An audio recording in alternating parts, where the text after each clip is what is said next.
Welcome everyone. It's Friday, third day of the conference, and it's my big pleasure to introduce Erik Paemurru from University of Miami. And Erik will talk about divisorial extremal contraction to threefold C and singularity. Thanks. Thank you. Pleasure to have the opportunity to speak here. Not so many opportunities to speak in person these days. Okay, and I'll talk about local and algebraic classification, divisorial contractions. I'll look at dimension 3. Everything will be over complex numbers. And I'll talk about birational geometry, singularity theory, and since I'm also interested in computer algebra, I'll mention some algorithmic points. So largely, I'll have 3 sections. First one is I'll simplify the existing classification of divisorial contractions to CAN points a little bit. That's the main part. Then I'll say something about how many of these divisorial contractions we have. And lastly, I'll talk about algebraic classification.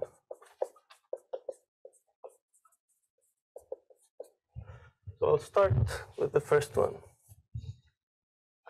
So I'll remind what's a divisorial contraction. It's contracting an extreme array in minimal model program in Mori theory. So for me, it's a blow up, and the exceptional divisor is a prime positive integer times a prime divisor. Maybe I'll write it down also. Reminder: divisorial contraction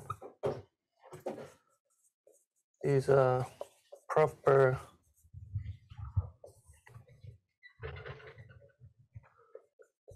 birational morphism y to x between Q Gorenstein varieties with terminal singularities such that exceptional divisor, the blow up, is a positive multiple of prime divisor. Here it's exceptional locus, so we can just say a prime divisor.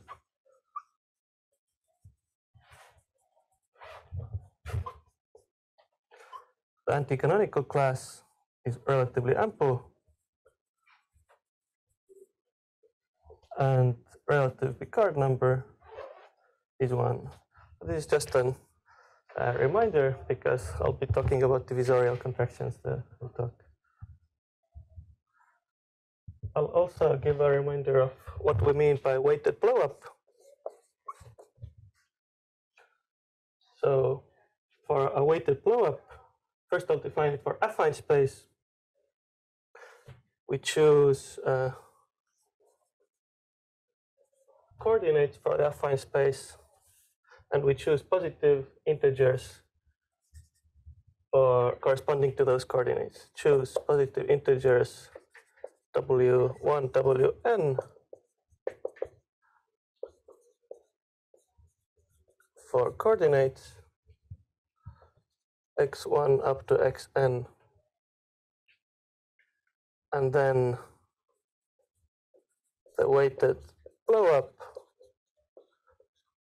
of affine n space is we add an extra variable u x1 up to xn. We take away the 0 locus where all of the x1 up to xn are 0, and we take a C star quotient with diagonal action weights minus 1 W1 up to Wn. Equivalently, if we have the toric fan for An, then we do a weighted star subdivision. We add the ray W1 up to Wn. So this was for affine space.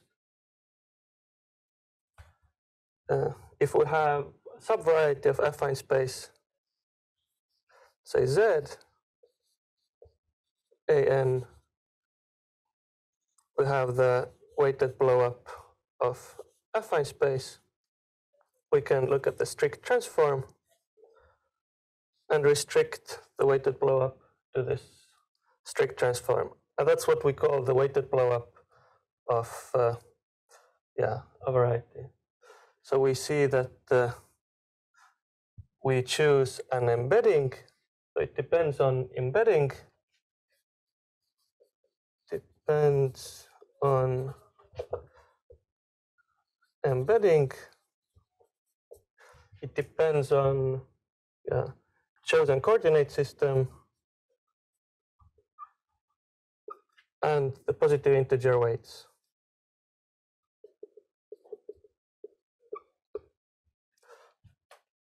It would be a bit nicer to write it in a coordinate invariant way. So I'll just mention how to do this. Instead of choosing an embedding coordinate system and integers, we just choose a divisorial valuation on a given variety. And this divisorial valuation defines filtration, quasi-coherent OX algebra, which is a filtration of ideal sheaves generated by sections with value at least m.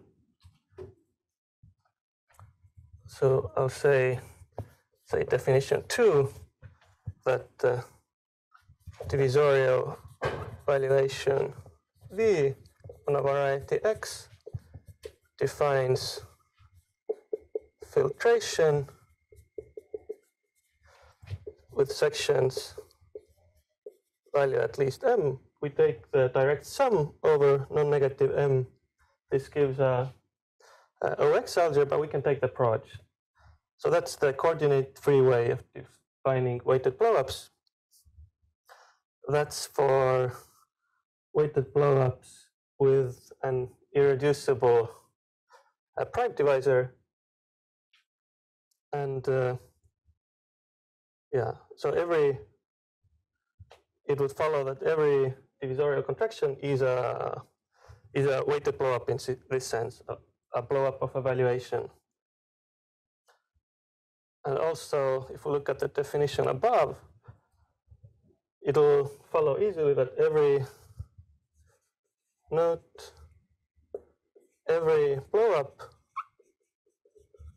blowup is a weighted blowup for some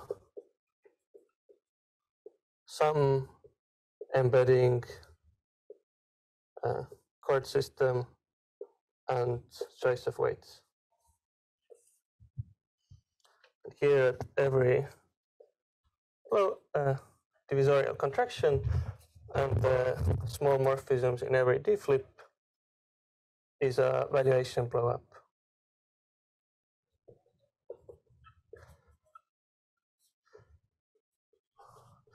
So I just wanted to mention this because usually when you read the literature on divisorial contractions, every paper seems to define their slightly own version of divisorial contractions. So this is like the unifying definition. And slightly more generally, or a lot more generally, we can look at any filtration by ideal sheaves on any scheme or any stack, and then take the proj or the stacky proj. And that's the weighted blowup along this filtration.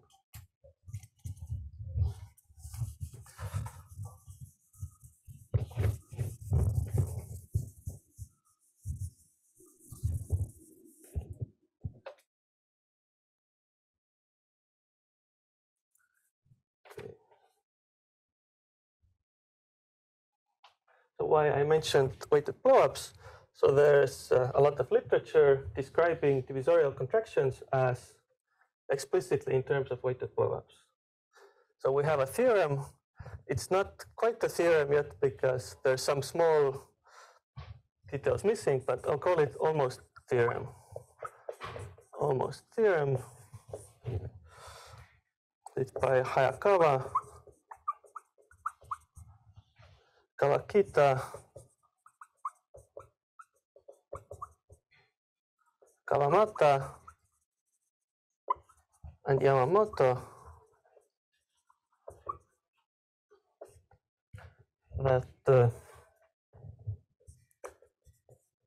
every three-dimensional divisorial contraction is locally analytically equivalent to a restriction of a weighted blowup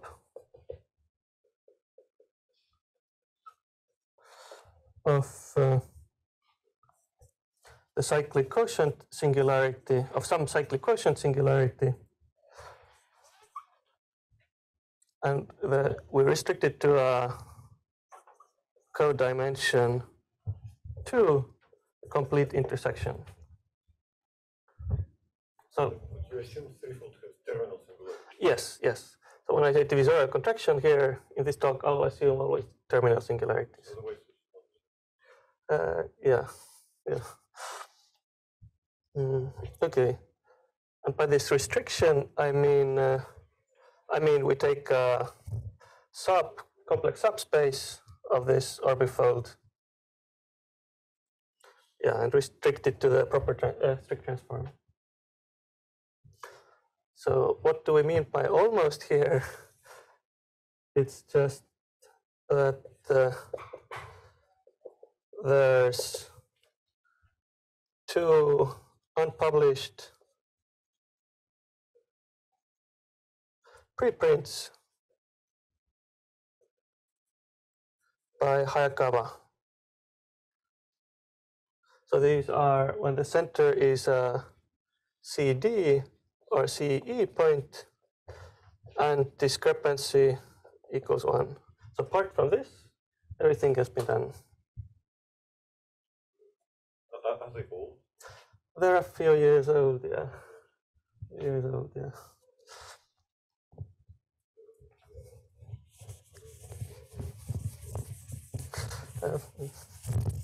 They're mentioned in a paper of Yamamoto in 2018, but maybe they're a bit older. No. Oh. No, not on archive, yeah. I haven't seen those papers. So it's Not clear. so they don't exist. There is a classification list that, yeah, but no paper. I'm not sure. Yeah. I'll mention also what do I mean by locally analytically equivalent. I hope this is okay. So definition, say that two blowups, y prime to x prime. So here can be of complex spaces or algebraic varieties, are locally analytically equivalent if exists local biholomorphism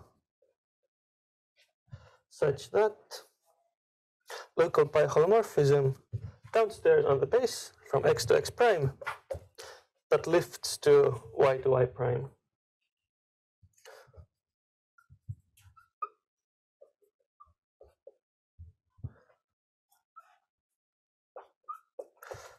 And here by local, I mean local around the center of the blowup and upstairs local around the exceptionals. Erik, you also assume the center is a point. So here I don't assume it in this definition, but I'll use it only in the case where the center is point.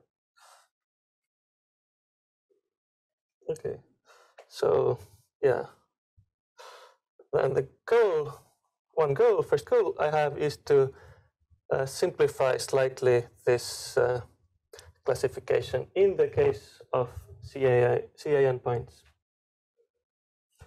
So one particular point is that you can have two different weighted blowups that are the same. And by the same, I mean locally analytically equivalent. So in this classification list, it can happen that there's a big family, but that big family contains only finitely many members. Okay, so that's what I'll get to. So the question is, how do we see when are two weighted blowups the same? When are they locally analytically equivalent? And there's a nice sufficient condition for this, which is so.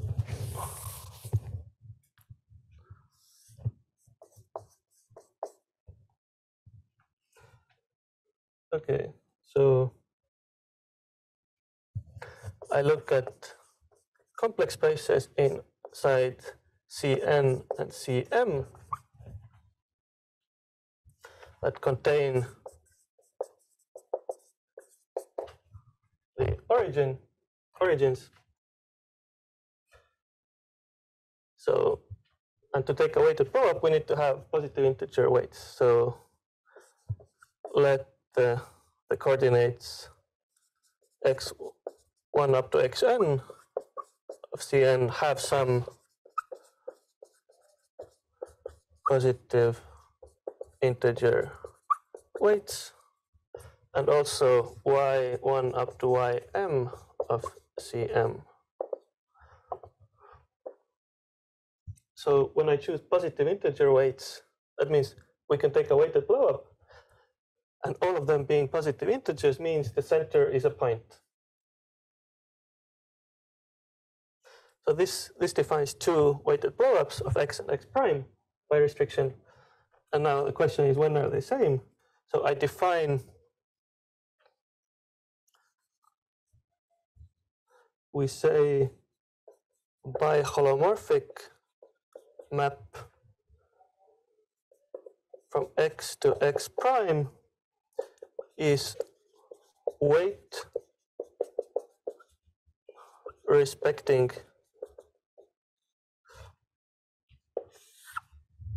if it's compatible with the weights. So what do we want to say?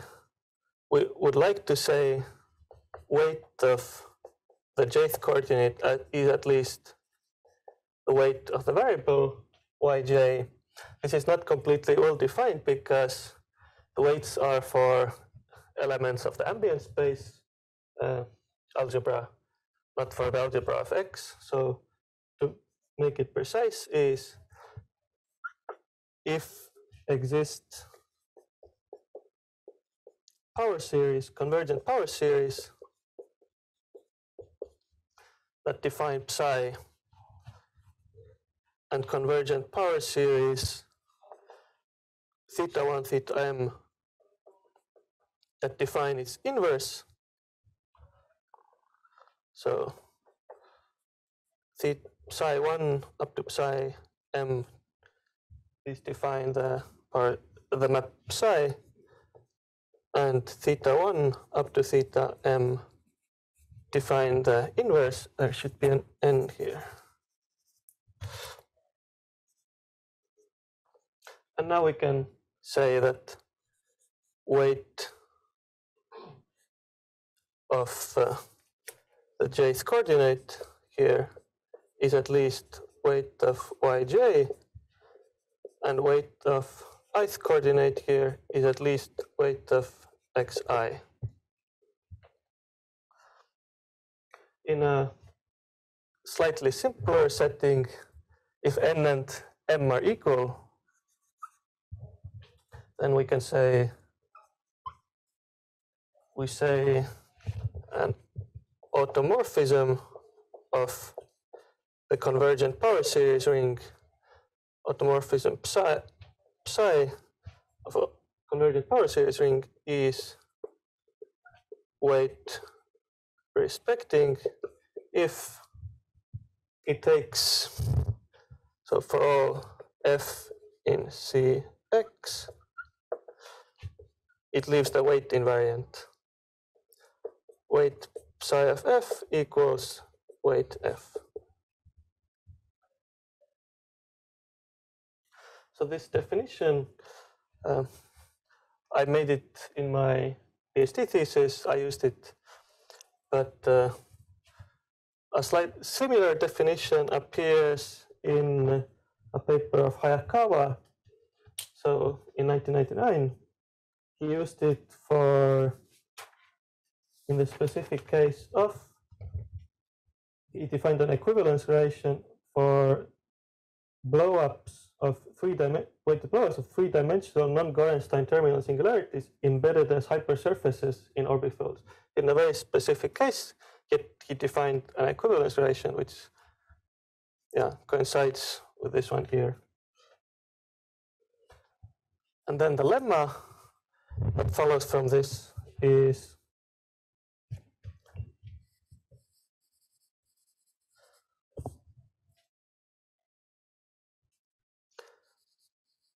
that weighted blowups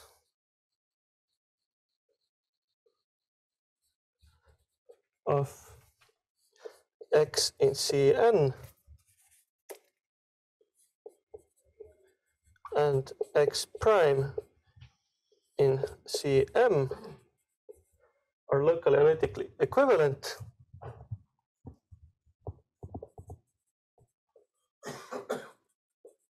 if there exists a weight respecting weight respecting map, meaning local pi-holomorphism. Weight respecting local pi-holomorphism from x to x prime. So it's a nice sufficient condition for the weighted blowups to be the same, local analytically equivalent. And this is the notion I will use for the rest of the talk.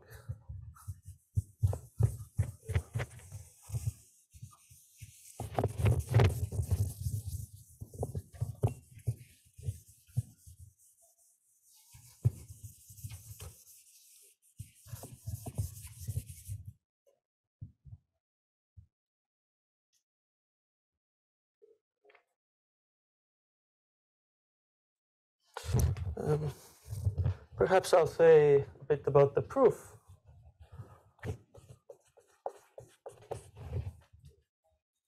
So we can write a weighted blowup as I wrote before. So we add an extra variable u to our space Cn. We take away the zero set of x1 up to xn and the C star quotient.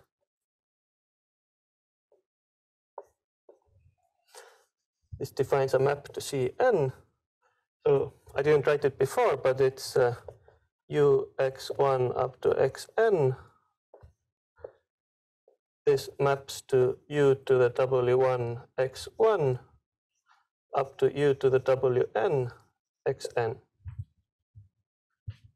Now, if we have this local pi-holomorphism psi, we want it to lift to this weighted blowup, same, but with weights w prime up to wn prime.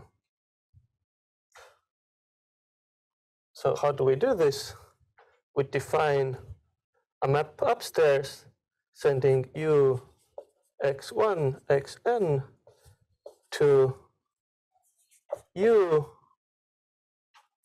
and now we'll have psi1 composed with this map phi over u to the w1 prime. So we see dividing by u that the degree of the first term is -1, then it's w1 prime and up to wn prime. So if the degrees are correct for this to be a map on the blown up spaces, the only question is this well defined? This psi1 composed with phi, this is psi1 of u.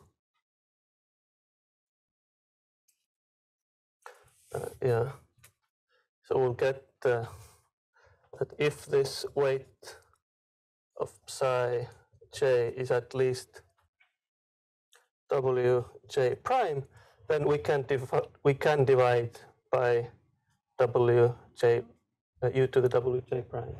So we get a holomorphic map that lifts upstairs. It's a very simple proof, and it coincides with the map psi around the exception outside the exceptionals. Okay. I'll leave this one for now.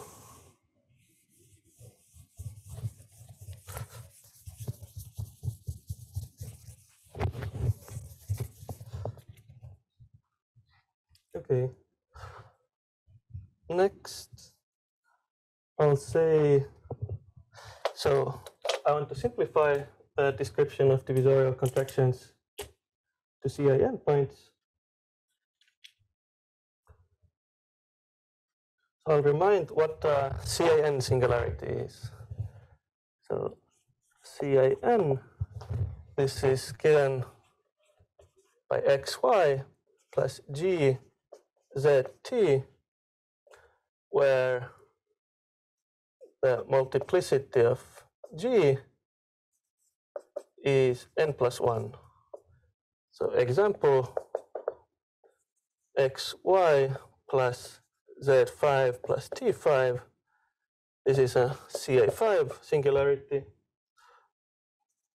or xy plus z to the 5th power z to 5 plus z cubed t cubed. For an extra term, this is also a CA5 singularity, a non-isomorphic one. So two different CA5 singularities. So basically this hyperplane section is a. Exactly, yeah. That CIN compound AN means the general section through the singularity is the Duval singularity AN. So why do I look at these ones? Is that well, the simplest hypersurface singularity, well, we have smooth points, and this is the next simplest one for three-folds. For these ones, we have a theorem. So Kawakita and Yamamoto. So these are separate papers, several papers from Kawakita and one from Yamamoto. Okay, I'll write it up here. I want to leave it on board, so I'll write it up here.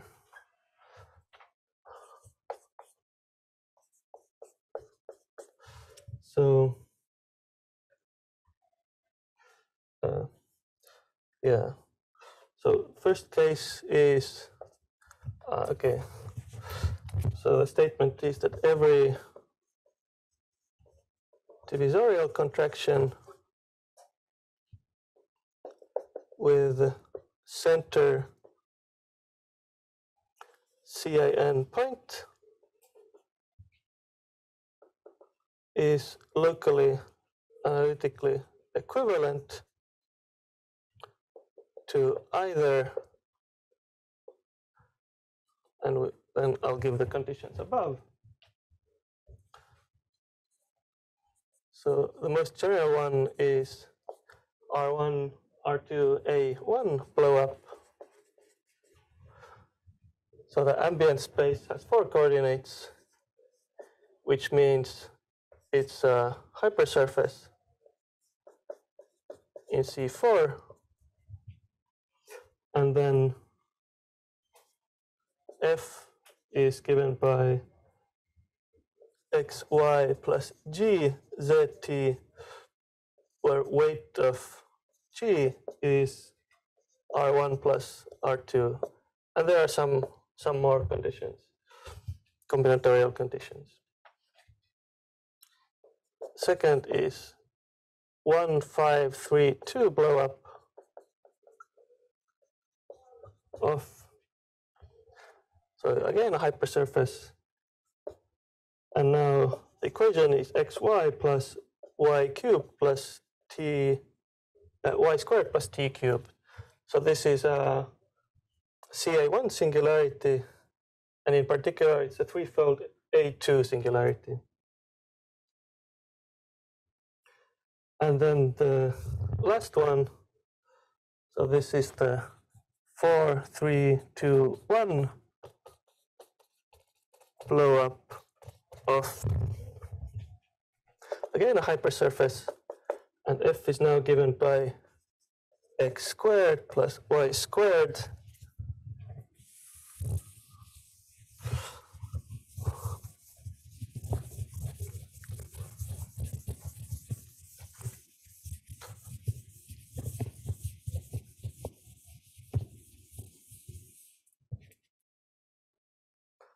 plus 2cxy plus 2p 2xp zt. Some condition is that t squared has non-zero coefficient in p, plus 2cy p weight 3 part in z and t, plus z cube plus g zt, and then there are a bunch of conditions for these. So c is a variable. C is a C is a complex number.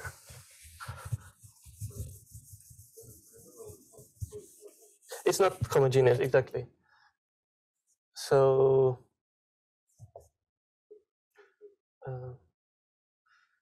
it's not. It doesn't define a variety. It defines a complex space. So a complex space. So, and this polynomial p and g, or g at least, can have lots of higher order terms. So like it's a convergent power series. Similarly for, I'll comment here. So the largest blow up, the polynomial was xy plus g zt with weight g is r1 plus r2. So for example, if we have a CA5 singularity xy plus z5 plus t5 plus z cubed t cubed, so we cannot give this power series as something weighted homogeneous. So yeah, we can't give it as a homogeneous polynomial. We can't write it as something in weighted projective space. It's just a local analytic description. Okay, and we see that this power series is quite long, and I'll show how to simplify it. Yeah, it's always going to be like one parameter family. Oh, no, I guess So right now, yeah, I'll write. So parameters in 3, there are, so p has only weights 2 and 3. So this is a power series in variables y and z. So p is something, say a1 y squared plus a2, let's say a2 yz plus a3 z squared plus a4 y cubed y cubed plus a5 y squared z plus a something z cubed. So this is the simpler part. And then g is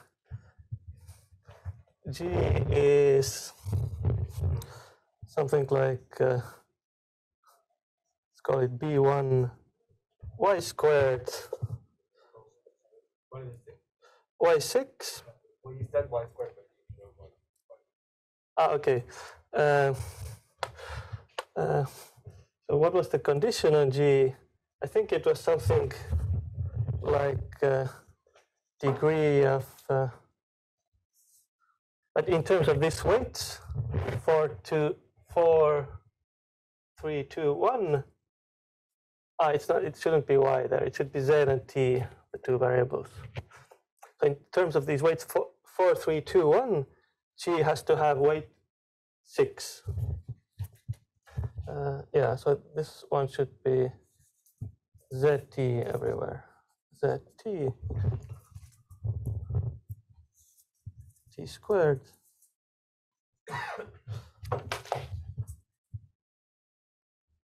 z cubed z squared t plus a8 t cubed. So this is, so for it to have weight 6, we'll have t cubed z t4 plus b3 z squared t4 t squared plus b4 z cubed. But we'll also have a bunch of other terms. b5, let's say t7 plus b6 t5z plus, and we can't really truncate it at some point. How it's defined is that we allow any orders here, and then I'll show that we can simplify it. So a priori, it's like an infinite dimensional family. Perhaps, yeah, okay.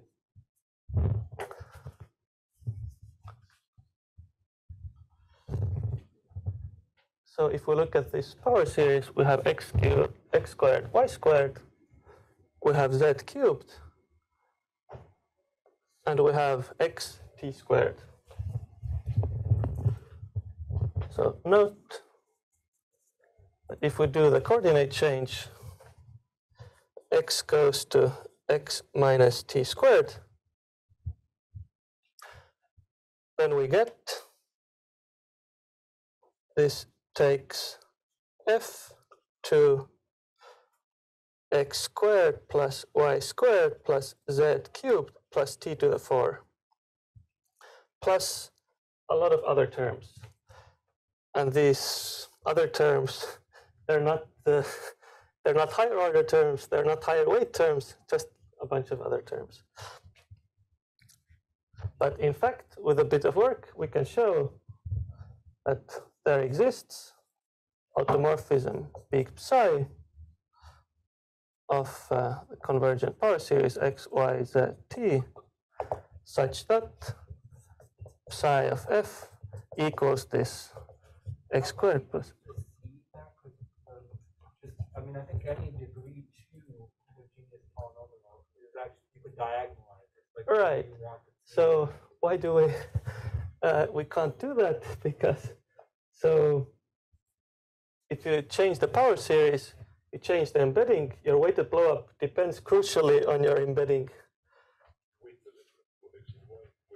Oh, I didn't know. Oh, yeah. Oh, Yeah. What is it?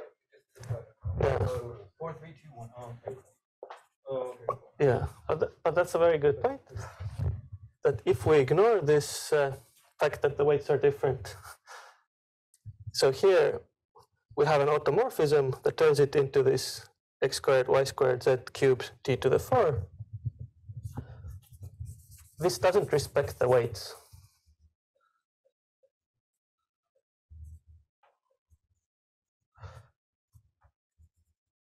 But it does show us that this f defines a threefold E6 singularity because of this formula. Yeah, you'll recognize a Duval E6 singularity if you remove one of the variables. Squared cubed to the 4. Okay, so what did we do here? We did some coordinate change to simplify it, and we used a known classical theorem, F is a convergent power series that defines an isolated singularity at origin, then exists automorphism peak psi of the convergent power series ring such that peak psi of F is the truncation of F up to some degree capital N. So this means we can turn any power series into a polynomial by removing higher order terms if it defines an isolated singularity. So this is a known theorem. There's a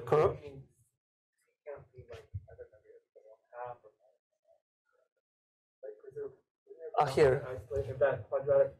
Yeah. So there are some conditions. C can't be a half. Yeah.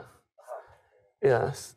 What is it? No, C can't be inside -1. Yeah. One of those two. Yeah. So this is the precise condition for C. Yeah. And yeah, there are some conditions also for P and G, but it's too long to write. Yeah. But yeah, good point.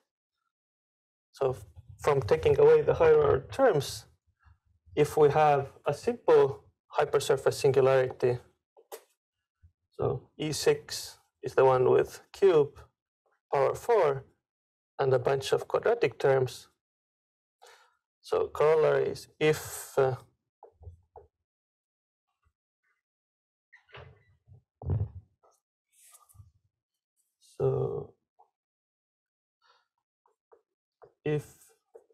the least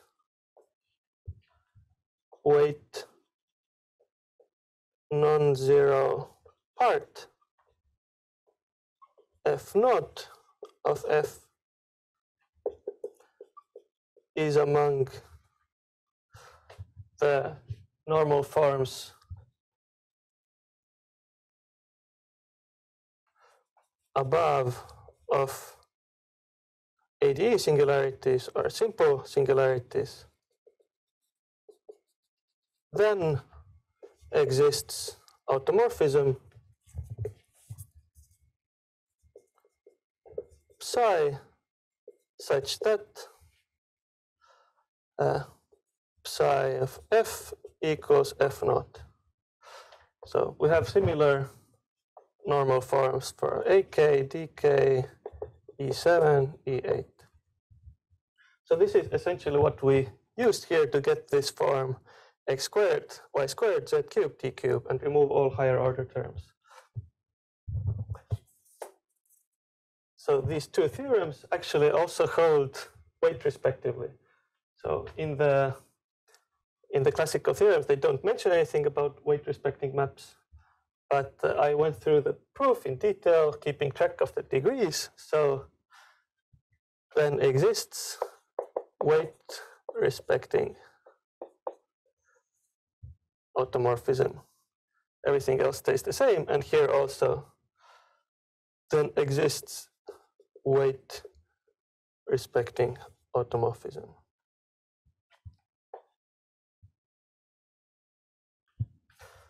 So this doesn't immediately solve this problem. It takes a few pages of work, but we'll get a theorem that, yeah, exists weight respecting automorphism psi of the C, X, Y, Z, T such that psi of F is equal to X squared plus Y squared plus Z cubed plus XT squared. So it's a very simple series. So yeah. Yeah, very, very simple polynomial, yeah. Yeah. But that's in a particular case. So that everything like this, Everything. yeah, everything like this through a composition of weight respecting automorphisms, we can actually turn it into this. So for case 3, so like all of case 3. All of case 3, all of case 3, yeah. Case 1 and case 2. The case 1 and case 2, they're already in a good form, yeah. So yeah, this is very nice. Now we can start using this classification of divisorial contractions in practice. Okay. So the reason they really think that compensating is because they want to No, so they would have liked it to write it in this simple form, but it's not so easy to see that you can reduce it to this simple form. But yeah, I asked Professor Yamamoto about this, and yeah, he said he was surprised that it was possible to reduce it to this form. So, yeah. And so I wrote it like this, but it's something more general. Holds if we start with if F is any power series that satisfies weight is 6 and F defines an E6 singularity. So there's two ways to classify. One is to give a very explicit power series. The other way to classify is you give the most general description. So F is any power series that's weight 6 and defines an E6 singularity. Are all the X values, they're all non-negative weights? Right. So the weights are 4, 3, 2, 1. But does that mean the initial term is weight? Yeah, exactly. That the least weight monomial there has weight 6. Yeah. So this is, for example, useful if you have an explicit divisorial contraction. It's very easy to check what the singularity is, what the weights are. Okay.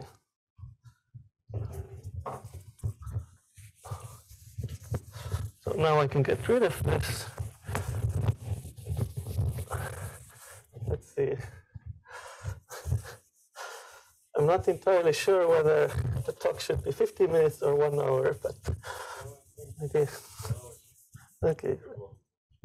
Yeah. I'll go a bit more. So I'll write down a theorem.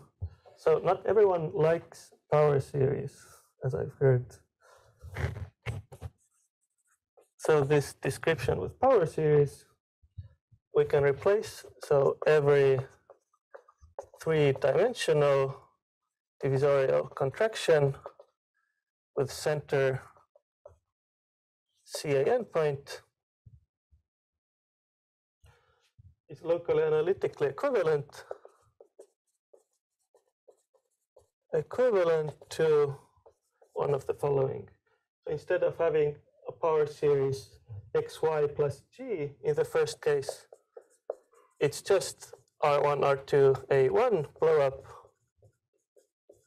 of the zero set of F in C4, and we have just simple condition that weight of F is R1 plus R2, and F defines CAN singularity. So we don't need the description of power series actually. For the second one, we have 1532 blow up. Its weight of F is 6, and it's a threefold A2 singularity. And this third case was 4321 blow up. Weight F is 6, and it's a threefold E6 singularity. So if you don't like power series, this is a description without mentioning any power series, just combinatorial. Yeah, and this is good for checking if your weighted blow up, your map is a divisorial contraction. Okay, so I'll mention now from the second point of view, counting the number of divisorial contractions. Oh, so the proof of this theorem, I guess the flavor is the same, we just use weight respecting maps. So I'll draw a table, let P be a point of a three-dimensional variety with terminal singularities. And I'll say what the number of those divisorial contractions is. Number of divisorial contractions. This is up to local analytic equivalence. And here is the number up to isomorphism over base variety. This is for a fixed variety. If P is a smooth point, three-dimensional smooth point, up to local analytic equivalence, we have the Kawakita blow-ups. So 1AB blow-ups. This terms depends only on the weights 1AB, so there's countably many. Up to isomorphism over X, there's uncountably many local analytic coordinate choices, how you choose your coordinate functions. So there's uncountably many such blow-ups divisorial contractions up to isomorphism over X. If P is a CAN point and admits only discrepancy 1 divisorial contractions, then we have exactly n+1 divisorial contractions in both cases. So this is known. There's always only finitely many divisorial contractions with discrepancy at most 1. Yeah, so the first two cases are either known or trivial. So the last case is when P is a CAN point and admits at least 1 discrepancy over 1 divisorial contraction.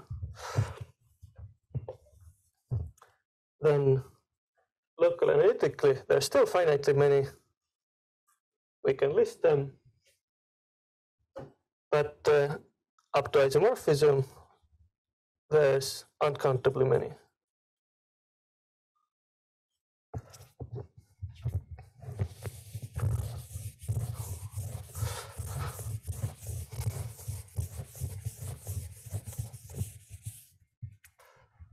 Okay.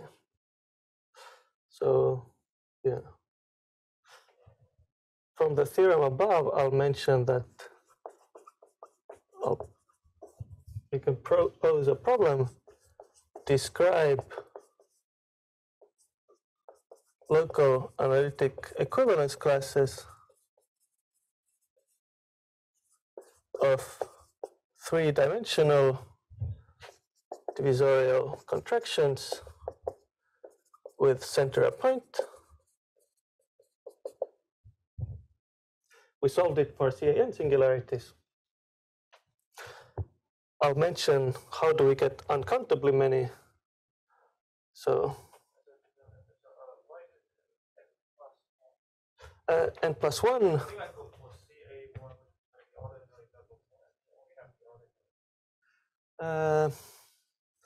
Why is it n plus 1? So if it's CA1 singularity,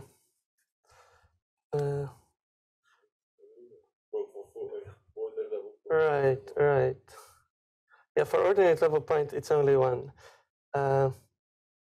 Maybe I have to put something like this. If it's but n is one. right. It says two. You're arguing between 1 and 2. Okay, yeah. I'll leave it less than equal to that. Yeah. No, because then when n equals So it did come from like so this R1, R2, but add up to Yeah. So it may depend not only on n, because it's when it's gonna get CA1. It's not just one singularity. It's can be. I mean, you may have only double point, or you may have some extra term, and in this case you may have problem. So I think it's better maybe. Yeah. I think. But yeah, this which ones they exactly are? These are in a these have been described explicitly. That but there's an exact number which we can always compute. Okay, so I'll say something about this. So it's enough proof of the star. It's enough to give a non-weight respecting automorphism psi of the convergent power series ring such that psi of f equals f. So what does it mean? It means on the base. So we have if we look at the weighted blow up before applying this map psi, and then we look at the map where we apply psi, we take the blow up and then apply this coordinate change.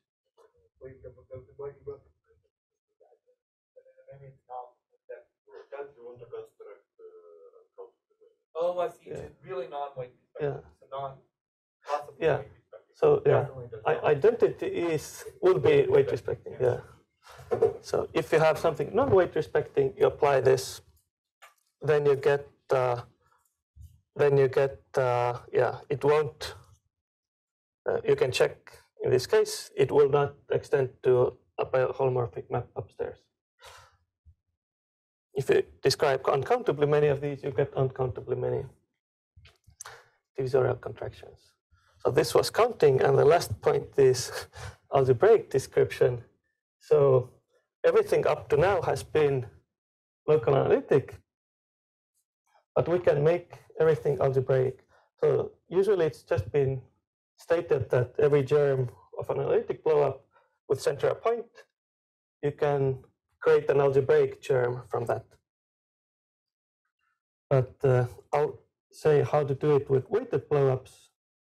So if you have X, you have a local biholomorphism to Z,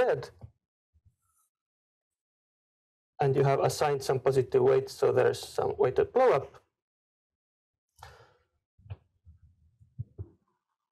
I defined a variety X prime. So this is the zero set of the ideal defining X, and when this map is psi, I'll define it by truncations of psi up to order y1, psi m up to wm minus ym. So I introduce new variables y1 up to ym, and this ideal I defines x, and now the 1, 1, w1, wm blow up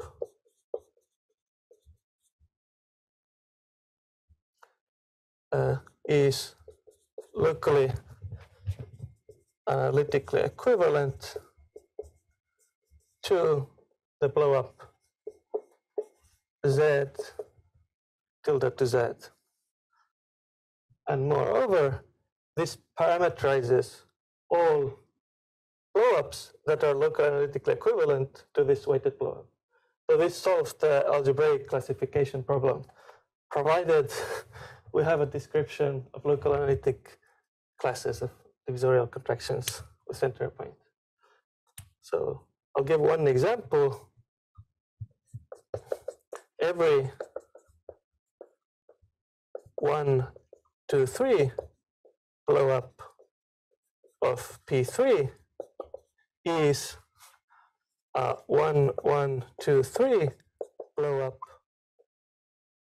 of a hypersurface X2 inside P 1, 1, 1, 1, 2, 1, 1, 1, 1, 2.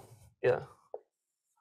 So it gives an embedding into weighted projective space, and the 1, 1, 2, 3 blowups with coordinate points. This describes all 1, 2, 3, parameterizes all 1, 2, 3 blowups of P3. Okay, thank you. Questions?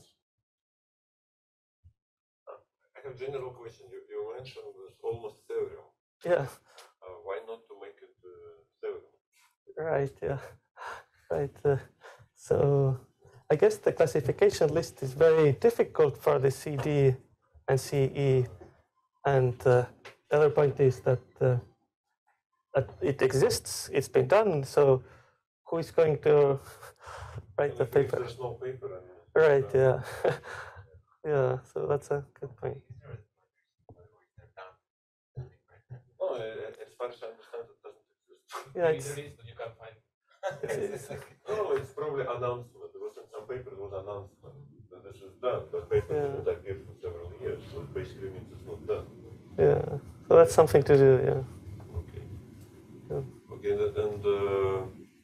and any other questions? Okay. If not, let's thank Erik again.